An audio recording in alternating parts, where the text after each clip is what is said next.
Square Enix has become notorious for censorship in their games, and we all knew that they had an internal ethics department that skimmed through the developers' work and told them what was okay to put in their game and what they had to censor. But it seems that their ethics department has struck again, as the Tifa Panty scene has been censored in Final Fantasy VII Rebirth. I have a few things to show off, but before we get into the topic, if you enjoy the content I create, check out the links in the description, follow me on social media, and consider supporting through Patreon or via YouTube memberships.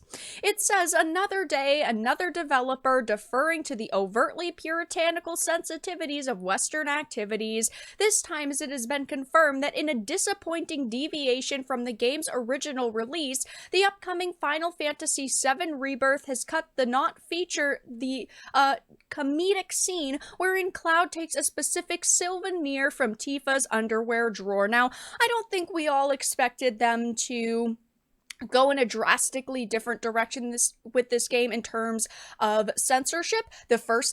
The first remake, Final Fantasy VII, was censored, so I think that we all expected this one to be censored, but we were not sure in what ways, what shape, what form, except for outfits. Of course, the whole entire controversy years ago was primarily surrounding Tifa and, of course, the Honeybee Inn, where they removed scenes that they found did not fit in with Western sensitivities, but they toned down the female characters' chest sizes, and they used the excuse of realism, that it's not very realistic for a fictional female character to have a ginormous chest, even though there are definitely more top-heavy women that exist in real life. And of course, there are plenty of women who wear bikinis and wear basically, as little fabric as possible, which is their choice. But of course, in this video game, that's not allowed. It says, as seen in the PS1 version of the fan-favorite RPG, the scene in question plays out as part of Cloud's flashback.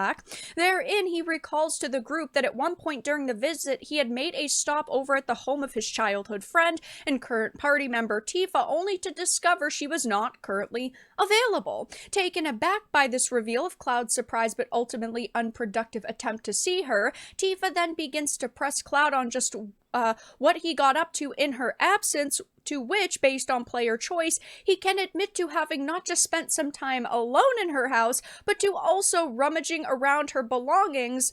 And of course, this includes her wardrobe, which upon interaction by the player bestows them with a pair of orthopedic underwear, the implication being that, of course, Cloud stole her panties. In response to this admission, Tifa chastises the hero, belting Cloud at the top of her lungs, and from there the player can choose to reply with one of three options: "It's true," "Just kidding," or "Don't get mad," all of which draw the same reaction from Tifa, but it's still a very funny moment, and it's comedic. I mean, let's be honest, I don't view this and get offended because I'm a woman and this fictional male character stole another a fictional female's underwear. Like, that's just not something that I think most adults would be angry at. And I understand this is only one example out of a 100-hour game, but it's still censorship nonetheless, and people will claim that this is nitpicking and only horny people are complaining about this, but it's a disingenuous argument because it's meant to set an atmosphere as a comedic scene and to set up a level of intimacy between these two characters, and people who claim it's just about a pair of panties, get over it, should look in the mirror, because they're the ones that are uncomfortable over the scene, and not the people who just want to enjoy the scene as it was originally created.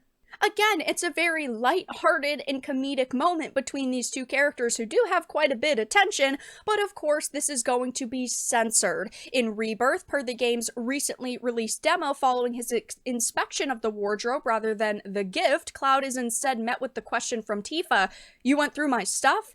And should the player answer in the affirmative, the Cloud will peek his head inside the wardrobe, while his present-day self positively answers, "I know I shouldn't have," and in turn, Tifa yells his name before being joined by Aerith for a duet of "You a-hole." So it's just not the same in any way, shape, or form. I do not know why flirtatious dialogue is just no longer allowed in video games anymore, and I know so many people are excited for Final Fantasy VII Rebirth. I myself am excited and was excited because I did play the first one and it was pretty good, but there are glaringly obvious changes that they have made, especially if you have this love and nostalgia for the original Final Fantasy VII, and removing things like this from your game is not going to gain the respect from the people they're censoring it for, aka the sensitive snowflakes on social media. Those people are still not going to buy this, and by making these changes, you are only pushing away consumers who would actually support your product.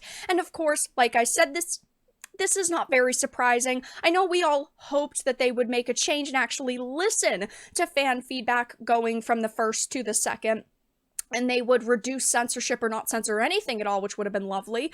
But of course, years and years ago, Square Enix had explained why it changed Tifa in the Final Fantasy VII remake, of course, spouting realism. It was necessary to restrict her chest, and the developers wanted her to have more of an athletic feel.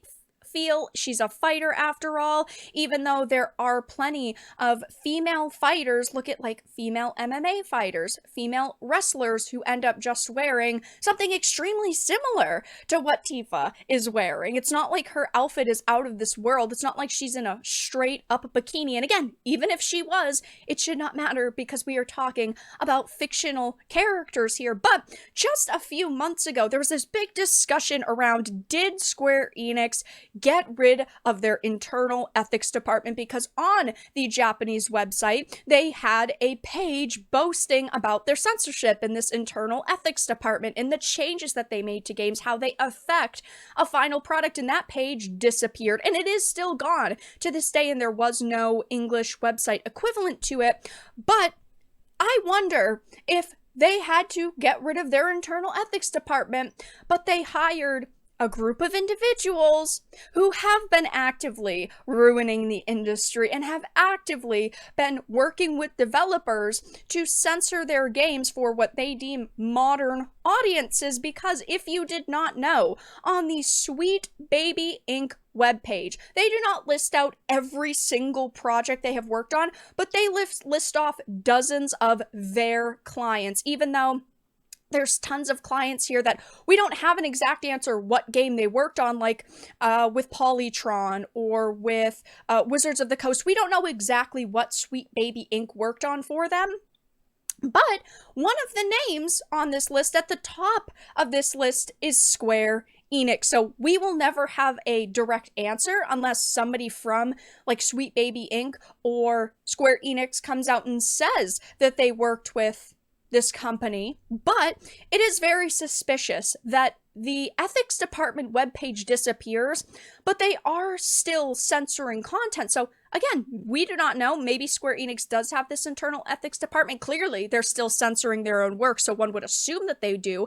But maybe they decided it was cheaper to outsource to get someone like Sweet Baby Inc. to do virtually the same job, which is skim through content, tell developers what they can and cannot create, what is deemed too offensive, and what needs to be altered and changed. And maybe, just maybe, Final Fantasy VII Rebirth was edited and altered by Sweet Baby Inc. And of course, Sweet Baby Inc. has done so many different games lately, and they have worked with larger developers. Of course, Rocksteady on Suicide Squad, Kill the Justice League. They worked on God of War Ragnarok, Alan Wake 2, Goodbye Volcano High, Spider-Man 2. I mean, the list goes on. And in only a few years of them being in the industry, they have made waves, and not positive ones, that's for sure.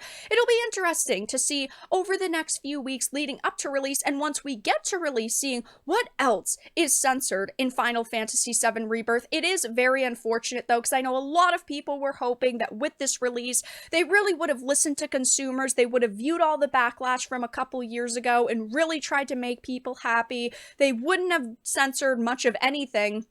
And of course, in a perfect world, they would have censored absolutely nothing, but it does seem that they did still make some changes. Sweet Baby Inc. could be behind these changes. Of course, their internal ethics department could still exist and have made changes to it.